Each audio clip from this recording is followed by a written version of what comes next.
자, 그렇다면 원조선은 어떤 방법으로, 하우의 문제죠. 어떻게 알아야 될까? 방법론의 문제예요. 원조선의 연구, 고조선 연구를 어떻게 해야 될까? 하우의 문제입니다. 하우의 문제. 자, 많은 분들이 특히 직업으로 삼는 역사학자들 빼놓고 또는 대학에 있는 사람들 빼놓고 나머지 분들은 직업이 아닌데도 불구하고 사명감에 불타서 또는 자기 흥미 때문에 그래서 고조선을 공부하는 거예요. 그런 분들의 역할이 얼마나 큽니까? 그리고 사람은 누구나 한계가 있지만 저도 한계가 있고 모자란 게 많은데 이분들이 열심히 했기 때문에 저는 그런 분들 통해서 자극도 받고 새로운 지식도 흡수합니다. 그래서 우리는 같은 동학이라는 입장에서 제가 얘기를 하는 거죠. 고조선의 실체를 어떻게 파악할까? 어떻게 이해할까? 그 방법론의 문제인데 뭐 흔한 얘기예요. 학자간의 연구가 필요하다. 학자간의 연구는요. 학자간의 각각 다양한 학문을 따로따로 하는 것이 아니라 또 한 학문을 보고 대충대충 하는 것이 아니라 적어도 중요한 것은 정통해야 돼요. 나머지도 어느 정도 알아가지고 이걸 전체로 연결시키는, 맥락을 연결시키는 능력을 길러야지 그게 학자간의 연구고요. 그게 유기적 연구고요. 제 말로 하면 유기적 통일적 연구예요. 그냥 새로운 거 몇 가지를 섞은다 해서 그거 학자간 연구라고 볼 수가 없어요. 그나마 그것도 안 되지만. 그러니까 현재 대학의 역사 교육 시스템으로는 불가능한 거죠. 왜냐하면 많이 알아야 되거든요. 그러기 위해서는 대학 때부터 우리가 흔히 말하는 일반 역사 외에도 주요한 학문들을 정식으로 공부를 해야 돼요. 그리고 대학원 가도 마찬가지고 그 다음에 그 이상 되게 되면은 한 군데 몰두하는데 그 전에 그런 기회들이 없으니까 현재 역사학을 공부하고 학자가 된 젊은 사람들은 그 나이 드는 사람들도 문제가 있지만 사실은 학자간의 연구란 구두선을 하고 있을 뿐이지 실제 학자간의 연구는 하고 있지 못하다는 거예요. 저는 그래서 이게 큰 문제라고 생각합니다. 그래서 사실은 인간 자체, 주체 문제, 시간의 문제, 공간의 문제, 상황 이런 것들을 보다 구체적으로 이해하는데 이를테면 단순한 것이 아니라 철학적 그리고 과학적으로도 같이 이해해야 된다는 겁니다. 당연한 것이겠지만 인간은 무엇으로 되어 있습니까? 제 몸을 보세요. 저는 그냥 몸뚱이로 되어 있어요. 생물학적 존재잖아요. 그리고 저를 움직이는 모든 것은 무엇입니까? 생물학적 기능이잖아요. 생물학적 운영 시스템이고 다만 인간은 다른 존재물과 달리 다른 생물과 달리 이렇게 사유할 수 있는 능력이 있고 그 다음에 상징이라든가 이런 것들을 응용할 수 있는 능력이 있는 거죠. 그래서 사회과학이라든가 인문과학이 중요한데 자연과학을 도외시해서는 안 된다는 거죠. 좀 유감스러워요. 자연과학이 발달하면서 인간에게 생물학적 영향이 더 크다는 이론들이 계속 나오고 실제로 맞습니다. 좀 안타깝죠. 왜냐하면 인간이 주체가 돼야 되고 다른 존재물과 차별성도 있어야 되고 인간은 뭔가 구원을 지향하고 고도로 성숙된 존재라고 알아야 되는데 실질적으로 뇌과학 또는 이 동물행동학 이런 것들 통해서 보니까 인간은 생물학적 특성을 많이 갖고 있는 거예요. 그래서 유감스럽지만은 어쩔 수 없이 우리는 인간을 이해하기 위해서도 자연과학을 알아야 된다는 겁니다. 제가 그래서 지금 몇 회에 걸쳐서 고조선 문명권의 자연환경, 생태환경을 말씀을 드린 것이 바로 여기에 있습니다. 자연과학을 우리가 알아야 돼요. 그리고 구체성을 가져야 됩니다. 대충 그럼 곤란하죠. 그리고 우리는 저는 좀 더 거시적이고 범공간적, 제가 말씀드리잖아요. 역사 유기체설, 동아주중의 모델, 해륙사관, 해륙문명론 이런 것들은 정말 거시적으로 보는 겁니다. 사실은. 그리고 범공간적으로 보는 거죠. 이런 것들을 통해지만 특히나 자료가 부족하고 그 다음에 남의 땅에 또는 남의 역사로 뺏겨버린 이런 고조선의 실체를 조금이라도 복원할 수가 있다는 겁니다. 두 번째는데요. 현장주의예요. 우린 현장주의를 굉장히 소홀히 했거든요. 지금은 젊은 학자들이 제 말을 들으면 뭐가 잘못됐는데 웃기네? 아니에요. 진짜예요. 지금 우리가 일반적으로는 역사학자들이 답사 다니는 것도 그다지 오래된 게 아닙니다. 제가 젊은 시절에, 제가 어린 시절에 이때 역사학계 사람들이 그렇게 답사를 다녔습니까? 아니에요. 분명합니다. 국내 답사 아니에요. 외국 답사 전무. 지금은 달라졌지만 세월이 달라진 거죠. 이 세월이 달라졌을 때 역사학자들이 시대의 필요성과 학문의 필요성을 느껴서 주도적으로 이런 식의 흐름을 바꾼 것과 아니면 시대의 흐름 속에서 추사하고 자연스러운 환경 속에서 변화됐다면 그건 또 문제가 있는 거죠. 지식인들은 그래서는 안 되는 거예요. 그래서 저는 현장주의를 굉장히 중요시 여기는데 그래서 제가 설정한 용어 중에 하나가 역사학은 행동학이다. 제 명제예요. 역사학은 인간학이다. 역사학은 행동학이다. 역사학은 생명학이다. 역사학은 미래학이다. 이랬을 때 역사는 행동학이다. 이게 현장주의예요. 현장에 가야지만 사실을 파악할 수가 있어요. 간접적으로나 직접적으로라도 현장에 가야 됩니다. 가면은 우리는 거기서 새로운 인연을 맺을 수가 있어요. 거기서 거기만의 공기를 흡입하고요. 그 다음에 거기만의 땅을 만질 수가 있고요. 거기 있는 돌덩어리를 보면서 왜 이런가. 그리고 자연을 보니까 아, 여기는 이렇게 될 수밖에 없구나. 기의 흐름이 이렇구나. 바람은 이렇구나. 이걸 알 수가 있는 거거든요. 그래서 반드시 가야 됩니다. 현장과 또는 역사와 사실과 하나가 되기 위해서라도 살을 섞기 위해서라도 우리 현장을 탑재해야 되는데 그게 좀 안 됐고요. 지금은 좀 나아지고 있습니다. 저는 개인적으로 생체험, 실체험이라는 용어를 만들어 쓰고 있어요. 역사학에서는 생체험이 중요한 거예요. 그래서 제가 역사학은 생명학이다 또는 생명사관 이런 용어를 만들어 쓰고 논리를 펼친 이유는 그런 거죠. 모든 게 살아있어야 되는 것이고 우리는 살아있는 것과 계속 접촉을 해야 되는 거죠. 그리고 여기서 사고 실험이라는 용어가 있는데요. 이거 절대 역사학 용어 아닙니다. 그런데 제가 차용을 해서 쓰고 있는데요. 이렇게 우리는 현장에 가서 사고 실험을 하는 거죠. 아, 여기에서 이런 일이 벌어졌고 전투는 이랬고 여기 살았던 사람들은 어떤 생각을 가지고 있었을까. 이를테면 제가 장군총 또는 광개토당 B를 봅니다. 이거 완전히 사고 실험의 결과예요. 내가 거기 가서 사고 실험을 한 겁니다. 그러다 보니까 광개토당은 왜 세웠는가? 그가 전하고자 한 메시지는 무엇일까? 왜 이 자리에 세웠을까? 이런 것들이 찾아지는 거죠. 이거는 현장에 하지 않으면 불가능해요. 그리고 현장에서 사고 실험을 하지 않으면 불가능하다는 거죠. 저는 그래서 이렇게 늘 학문은 삶과 같이 가는 거지 절대 분리되면 안 된다는 겁니다. 그래서 역사학은 생명학이다, 살아있는 학이다 이렇게 되는 거죠. 고조선 바라볼 때 이렇게 해야 돼요. 이제는 고조선의 유적을 한반도 중부 이남에서도 찾을 뿐만 아니라 가능하면 북쪽 그리고 만주로 가서 바다에 가서 고조선의 유적과 유물을 보고 그 다음에 거기서 뭔가 사고 실험을 한다면은 정말 없을 것 같은 고조선의 실체가 조금씩 드러나지 않을까 봅니다. 그리고 사실은요 현대 과학, 현대 학문은 너무나 발달했어요. 그래서 이제는 모든 것을 동원해서 사라진 것도 규명할 수가 있어요. 이를테면 호모 사피엔스와 호모 사피엔스 사피엔스 간의 교합 관계도 이집을 찾아내요. 이게 불가능한 건데 이제는 극단적인 예지만 서로 교합한 사례가 있구나. 그 증거들을 찾아내는 거예요. 지금 모든 것이 가능해요. 미학도 마찬가지입니다. 왜 우리나라 미학자들이 오해하고 있는데요. 이게 전체가 전부 다 기록이에요. 제 외모가 전체가 기록이고요. 제 표정이 다 기록이에요. 이걸 볼 수 있느냐 없느냐의 차이인 거죠. 그러니까 제가 나중에 말씀드리겠지만 역사학자들은 예술과 안목도 가져야 돼요. 일반인들이 보지 못하는 것을 통찰력을 통해서 그 사람의 표정 아니면 그 시대 유물을 보면서 이 사람들이 어떤 세계관을 가졌는가를 알 수가 있어야 된다는 거죠. 제가 그렇다는 것이 아니라 보다 완벽한 역사학자라면 그렇게 해야 된다는 겁니다. 그리고 우리나라 역사학에서요, 제가 좀 싫어하는 부분이기도 하고 저는 좀 불쾌한 부분이기도 해요. 저는 역사학이 반드시 가치를 지향한다고 해요. 밸류가 중요하죠. 아니 가치 없는 게 어디가 있겠습니까? 모든 인간은 다 목적지향성인데요. 무목적적인 행동이 어디가 있겠습니까? 그러면 당연히 목적이 있고요. 그 목적은 다른 말로 하면 가치 밸류예요. 그렇다면 당연히 특히 역사학은 가치 지향적이 되죠. 그러니까 객관이란 미명을 가지고 저는 그런 건 아니라고 봐요. 그래서 가능한 한 이 가치지향적인 인식을 갖고 보다 확실하게 사명감을 갖고 역사를 공부했죠. 특히 이 고조선 고구려 등등은 이렇게 가치지향적이 되는데 좀 잘 안 되는 것 같아요. 그래서 우리 역사학에서는 이러잖아요. 굉장히 그 객관성을 유지해야 된다. 그리고 가치 중립적이어야 된다. 저는 그거 잘 이해를 못해요. 왜냐면 그래서는 안 되는 거거든요. 실제로 일제시대 때 우리나라 역사학자들이 객관성을 유지했습니까? 그리고 그 사람들이 가치 중립적이었습니까? 일제 식민사학에 동조했지. 그렇잖아요. 그리고 그 당시 때 가장 중요한 시대적 모습이 무엇입니까? 한민족의 독립과 해방이에요. 많은 사람들이 만주에서 죽어갑니다.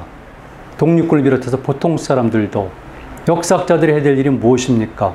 그 시대적인 고민, 그걸 외면하고 뭘 가치적인 태도를 취하는 것이 그게 중립이고 그게 객관입니까? 그건 객관이 아니죠. 지극히 주관적이고 지극히 편파적이고 지극히 정치지향적인 거죠. 오히려 그들이 멸시했고 평가절하 했던 단재 신처라든가 배감 박은식이라든가 이런 양반들이 정말 가치 중립적인 거죠. 저는 그래서 역사학에서 말한 이런 것들은 굉장히 비판적으로 보고요. 이런 부분에 관해서 역사학에서 반론을 편다면 그거야 저는 얼마든지 대응할 수가 있죠.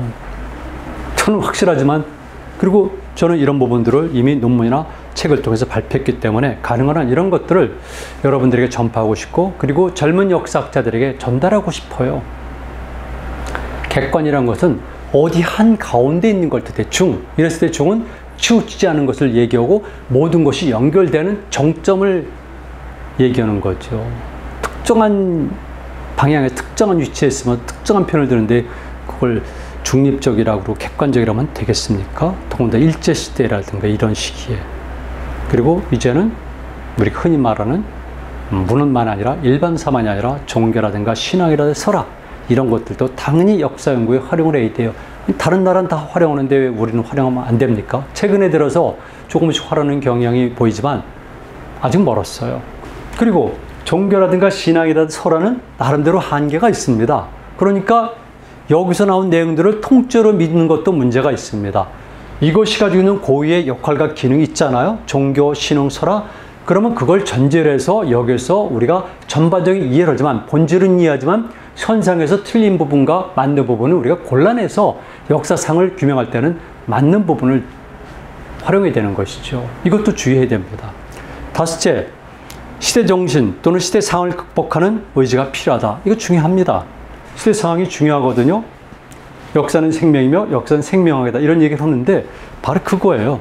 시대가 중요하죠. 이 시대에 가장 중요한 것, 일제시대 가장 중요한 것, 6.25 전쟁 당시에 가장 중요한 것, 조선시대 가장 중요한 것. 이게 시대 정신이에요. 시대 상황이고 거기에 걸맞는 인식이 있고 거기에 해결하는 시대 테크놀로지가 있고 시대 나리지가 있는 거예요.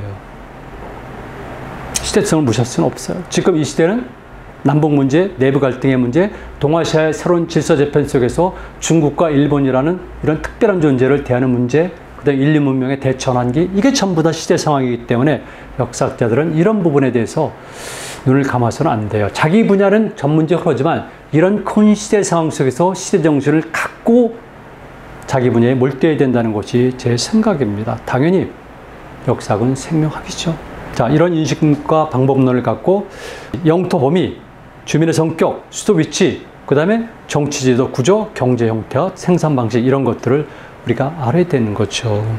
그리고 외교 관계라든가 종교, 신앙, 예술 등도 우리가 알아야 됩니다. 그리고 저는요, 이런 제안을 하고 싶습니다. 여러분들에게 제안을 하는데요. 고조선의 실체 역사상을 규명하잖아요. 그러실 경우에는 좀 거시적 관점으로 분석을 해야 돼요.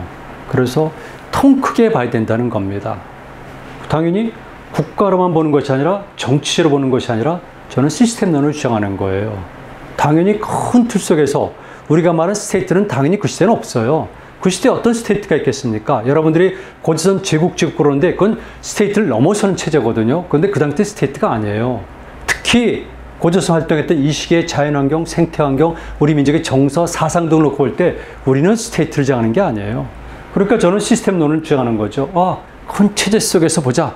그 다음에 문명으로 보는 겁니다. 고조선 문명권 속에서 우리를 보는 거죠. 그 차이가 있어요.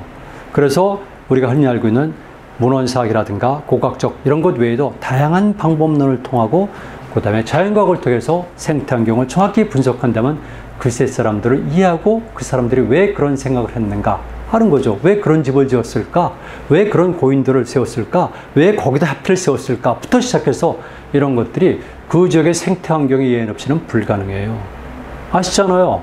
고인들이 세워지는 장소는 높은 언덕이라든가 아니면 물가를 따라서 온다든가 이거 다 이유가 있는 건데 그런 것 없이 이게 가능하겠습니까? 그렇다면 왜 이들은 물가를 따라서 세웠을까? 있는 거죠. 오늘 앞으로 진행될 강의의 요체를 간단히 말씀드린 겁니다. 그래서 이것만 기억하시고 있다가 이제 다음부터는 더 구체화시킬 거예요. 고조선 문명권에는 공간의 문제가 중요하잖아요. 여러분들이 관심 갖고 있어 하는 영토의 문제, 첫 수도의 문제가 공간의 문제인데 제가 지역이란 말 쓰지 않고 공간이라는 용어를 쓴 이유가 있어요. 그 다음에 주체, 그랬을 경우에도 그건 주민 전체이지만 그것도 성격이 있고요. 시간도 있고 문화도 있다는 겁니다. 첫 번째 공간의 문제인데요. 우리가 흔히 말하는 공간은 자연질이잖아요. 근데 저는 이것까지 뛰어넘어야 된다고 봐요. 그래서 역사 문명의 개념까지 확장을 시키는 거죠. 그래서 제가 주장한 역사 유기체론이 나오고요. 그러니까 우리가 말을 고조선은 한반도와 함께 뭡니까? 당연한 거겠지만 넓은 평원, 삼림지대, 초원, 해양이 전체가 어우러진 거죠. 그동안 여러분들이 고조선 그러면 주로 영토로 이해하셨잖아요. 육지의 땅을. 그리고 대체적으로 농경문화를 생각하셨는데 전혀 다르잖아요. 평원도 있고 거대한 삼림지대, 초원, 해양을 전부 다 어우르는 이런 시스템 속에서 있는 것이 바로 고조선이다. 이렇게 보는 거고요. 다른 말로 표현하게 되면 해륙 문명론이에요. 해양과 대륙이 하나가 유기적으로 연결된 그런 문명론을 제가 고조선 문명권이라고 주장하는 겁니다. 그래서 저는 꼭 기억해 주길 바랍니다. 1산 2의 삼각론을 주장하는데요. 1, 2, 3입니다. 1, 2, 3. 고조선 문명권은 첫 번째 1산은 지난 시간에 말씀드렸지만 백두산이에요. 2해는 흔히 말하는 서해 또는 황해 중부 이북의 바다, 동해 중부 이북의 바다 2해죠. 3강은 서쪽으로 요하, 가운데에는 송악강 수계, 그리고 남쪽에 내려오면 대동강 수계. 이게 삼강론입니다. 그래서 저는 1산 2의 삼강론이고요. 사관은 해륙사관이고 해륙 문명론, 이것을 가지고 고조선 문명권을 정의하는 겁니다. 분명합니다. 1산 2의 삼강론, 그리고 해륙사관, 해륙문명론, 이걸 가지고 보는 거죠. 그렇다면 주체는 무엇일까? 저는 단일 종족이 아니라고 봅니다. 여러분들이 어떻게 생각할지 모르겠지만 그 시기에 단일 종족이 있을 수가 없어요. 나중에 말씀드립니다.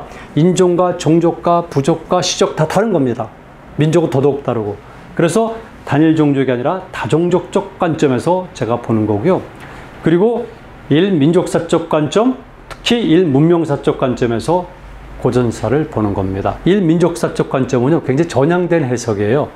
국가적 관점이 아니라 일민족이라는 것은 적어도 저는 정적 실체를 보는 고조선은 그 시기에 후에 완성된 완벽한 의미의 민족은 아니지만 민족의 토대가 만들어졌기 때문에 일민족사적 관점이라는 말을 쓰는 거죠. 그리고 거시적으로는 문명사적 관점에서 보는 거예요. 그래서 한 지역을 따로 보는 것이 아니라 통일적으로 보는 것이고요. 당연히 이렇게 질서와 문명의 입장에서 보니까 한 질서가 깨지면은, 즉 붕괴하게 되면은 그걸로 그냥 파싹 날아가는 것이 아니라 다시 그 깨어진 파편들이 모이는 거죠. 이를테면 새끼들이 모여가지고 다시 커지면서 어머니 질서를 복원하는 것. 이게 바로 개통성이고 바로 계승성이라고 보는 거고요. 그래서 우리 민족은 시원국가인 원조선, 즉 프로토조선을 시작으로 해서 그 위에 생멸했던 모든 국가들은 역시 이런 개통성과 계승성을 표방하고 그것을 실천할 수밖에 없다는 겁니다. 유럽 지역과 아니면 중아시아 지역과 다른 점은 그런 거죠. 일본, 우리 여기는 확실하게 이 개통성과 정통론을 중요시 여겨요. 중국은 말은 그렇지만 실제적으로는 그렇지는 않죠. 자, 시간의 문제입니다. 제가 왜 이런 말씀 드리냐면요. 조금 전에 했던 계승성 문제도 있지만은 두 가지예요. 하나는 끝없이 시간이 반복되고 생성된다는 이론을 전개하는 겁니다. 끝없이. 이거는 모든 생명체의 특성이기도 하지만 우리는 생명체뿐만 아니라 문화 자체가 그래요. 그래서 가계의식이 강하고 그런 것들은 전부 다 이런 겁니다. 그러니까 당연히 원조선이라면 끝없이 우리는 분열과 통일의 변증법을 되풀이하게 되는 거고, 그러다 보니까 저는 지금 현재를 6번째 단계로 보고 있지만 지금도 우리는 분열되어 있지만은 궁극적으로 통일을 지향하고 있고 언젠가는 통일을 실천할 수 있다는 겁니다. 왜? 역사적 맥락을 보면 우리는 늘 그렇듯이 분열과 통일의 변증법을 계속해서 반복했기 때문에 이런 거죠. 그리고 고조선 문명권을 볼 때는 참 애매해요. 왜 그러냐면 이 고조선 문명권의 단계를 놓고 흔히 말하는 강단 주류사학과 나머지와 이 시간의 해석의 차이가 있는 거죠. 저는 그래서 이렇게 구분을 해요. 아, 신화적 시간이다. 신화를 가지고 시대를 구분하는 거예요. 그 대표가 뭡니까? 그 진료가 되는 것이 흔히 말하는 이론의 삼국유사의 고조선 조항이에요. 그 중에서도 단군 신화에 관한 부분은 그런 겁니다. 그래서 신화를 기준으로 했을 때 다음에 말씀드리겠지만 이렇게 4단계로 분류할 수가 있어요. 또 한 가지는 역사적 시간으로 구분할 수가 있어요. 그리고 이 역사적 시간은 역사적 시간으로 구분할 수가 있어요. 그리고 아시겠지만 역사적 시간은 하나는 문헌을 통해서 시기 구분, 하나는 고고학자를 통해서 시기 구분이 가능한데 특히 고조선 같은 경우는 문헌 사례가 부족하니까 고고학적인 자료를 동원해서 시대를 구분하게 되는 거죠. 그래서 여러분 구분하셔야 돼요. 신화적 시간, 역사적 시간, 이게 다르다는 거죠.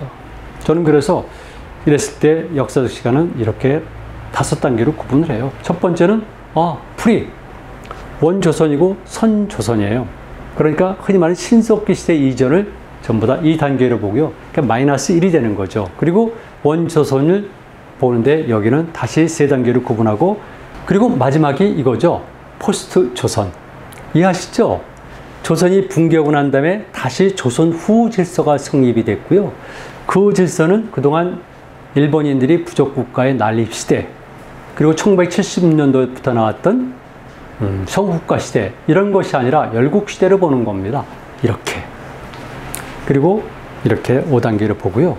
그 다음에 네 번째로 제가 제기하고 싶은 것은 이제 문화 문제이기 때문에, 특히 우리는요, 중국과 또 다른 형태의 문화를 이루고 있었어요. 그래서 중국처럼 드러나는 가시적이고 거대하고 화려하고 조직적이지가 않습니다. 그러니까 우리는 문화를 잘 해석할 때는 증표라는 게 있어요. 사인, 코드가 있는 거죠. 이런 것들을 하나하나 예민하게 봐야지만 복원할 수가 있어요. 그래서 여러분들이 고인돌을 보더라도 그냥 보질 마시고요. 또는 무덤을 보더라도 그냥 보지 마시고요. 거기에 숨겨져 있는 바로 이 기호, 그리고 사인을 봐야 된다는 겁니다. 이런 것들이 제대로 돼야지 우리는 고조선 역사를 제대로 알 수가 있는 거죠. 이제 정리에 들어가는데요. 그래서 저는 고조선을 좀 특별하게 보고 있어요. 그래서 여기는 유기적인 체제다. 그리고 상호 호혜 시스템이다. 이렇게 보는 겁니다. 그리고 고조선 문명권이 하나가 있다면 그 가운데 몇 개의 조그만 소문명 내지는 소문화가 있다는 거죠. 제가 만주에만 5개의 공간으로 나누시다고 말씀드린 거 기억하십니까? 그게 나름대로 타당성이 있는 거예요. 그래서 이렇게 각각 5개 정도 또는 3개 정도의 차별성 있는 문명 내지 문화가 있다면은 고조선 문명권은 이 다양한 요소들을, 즉 부분들이 모여서 전체란 유기적 체제를 이루어가는 거거든요. 이건 중국과는 다른 거예요. 자꾸 중국적 개념과 기준을 적용해서 우리를 제국으로 보고 말 그대로 직접 통치하고 권력고 위대하다, 영토가 넓었다, 이건 잘못된 거죠. 고조선은, 우리가 말하는 고조선이나 우리 민족은 중국이나 그리고 서북방에 있는 유목민족들과는 다른 세계관을 가지고 있어요. 그 세계관이 지금 21세기에 이제 적합하다는 것이 제 생각이거든요. 저는 그래서 동아시아를 볼 때 범동아시아를 삼국체제로 보거든요. 세 개의 문명이 있다고 봐요. 기존에 있었던 중화 문명이 있고요. 그 다음에 최근에 또는 근래에 서양인들도 인정하는 북방 유목민 문명이 있습니다. 북방 유목 문명이 쭉 지금 동부 유럽까지 발칸반도까지 있습니다. 그렇다면 동쪽에는 당연히 동방 문명이 있어야죠.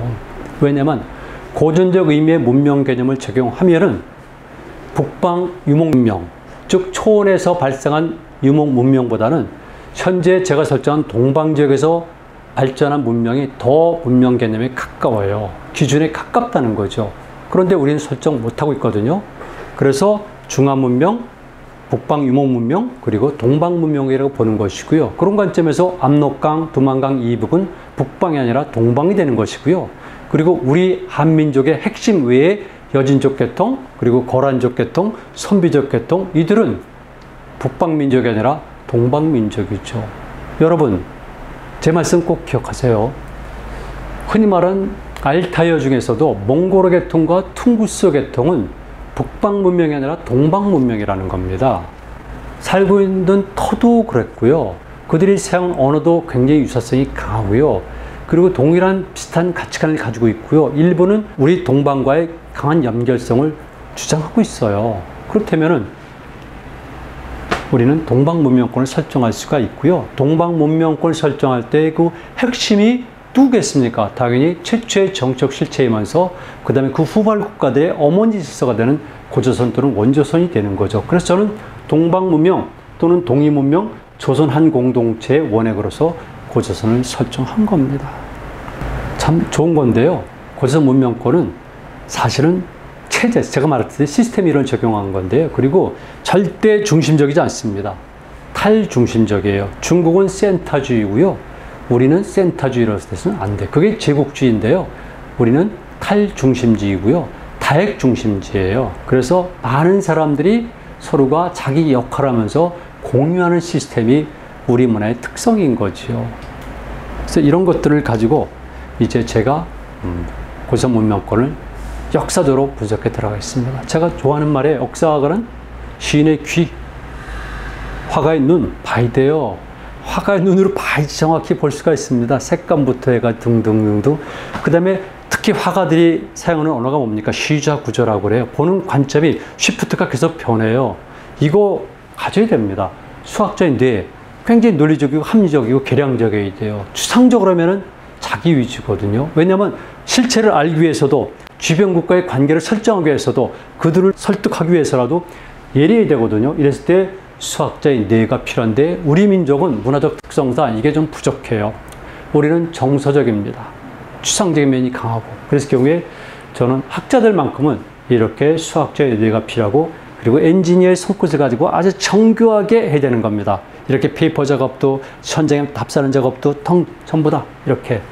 그리고 제 얘기인데 사람이죠. 역사학자는 좀 거시적이어야 돼요. 범공간적이어야 돼요. 크게. 그러니까 하늘과 땅의 마음을 같이 가진 이런 사람이 역사학자가 아닐까. 그리고 이런 삶을 좀 더 실천적으로 구현한 사람들이 고조선 문명권의 사람들이 아닐까. 이렇게 생각을 하면서 다음 시간에 제가 또 말씀을 드리겠습니다.